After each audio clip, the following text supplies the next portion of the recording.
there's a very dangerous message that recently came from the White House in regards to the Second Amendment.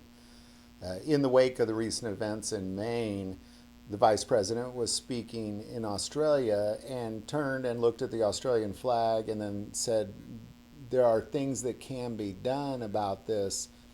You all were able to do it. We need to be able to do it. Now, what she's talking about is she's talking about Australia's ability to ban not some, all semi-automatic guns out there. And as a result, the entire nation was disarmed, completely disarmed.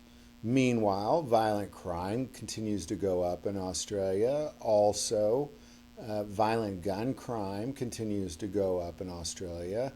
And it's not making any difference. It's not.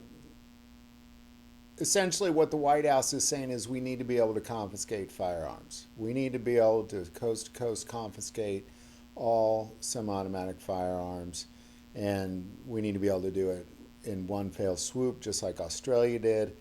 And this is very dangerous.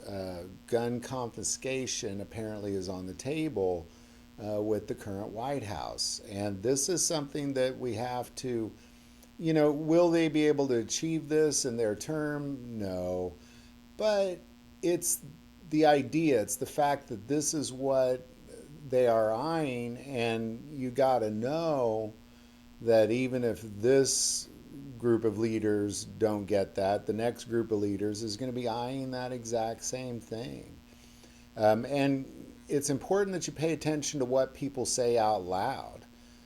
Because the things they say out loud often undermine what they say in other places. So you have to pay attention to that.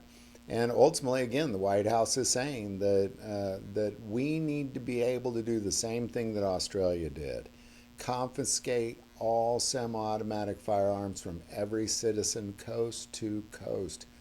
Is clearly the verbal goal of the White House, and it's been made known vocally now, and we need to pay attention to that and be aware of that, because I don't think she's playing around. I think she means business on this one. So any thoughts or insight on that, definitely put that below. I do want to take a moment and say please consider being a patron of this channel.